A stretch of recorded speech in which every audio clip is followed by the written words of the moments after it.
آپ کے لیے شاید حیرت کی بات ہوگی، شہنشاہ حسین نقوی جو اہل تشیع کے بڑے عالم دین ہیں، وہ تشریف لے گئے تھے عمران خان صاحب سے دستخط کرانے، اور انہوں نے اس پہ دستخط کیے ہیں مسودے میں کہ اہل تشیع پر فقہ جعفریہ نافذ ہوگا۔ بس یہ بہت بڑی کامیابی ہے جو انہوں نے حاصل کی ہے کہ ہمارے نزدیک کسی بھی حکومت کے ادارے کا کوئی فیصلہ قابل قبول نہیں، سپریم کورٹ ہو یا ہائی کورٹ ہو، کچھ بھی ہو، اگر اہل تشیع کا مسئلہ ہے تو ہم اپنے مسلک کے مطابق اس کا حل کریں گے۔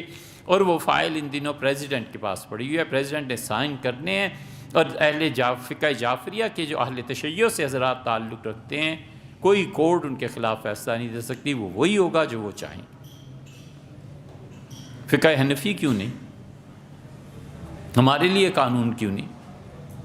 ہم انگریزوں کے قانون کے تحت کیوں زندگی بسر کریں؟ اللہ کہتا ہے کہ وَمَن لَّمْ يَحْكُم بِمَا أَنزَلَ اللَّهُ، اور وہ لوگ جو فیصلے نہیں کرتے اس قرآن کے مطابق جو ہم نے نازل کیا ہے، فَأُولَٰئِكَ هُمُ الْفَاسِقُونَ، پرلے درجے کے گناہ گار۔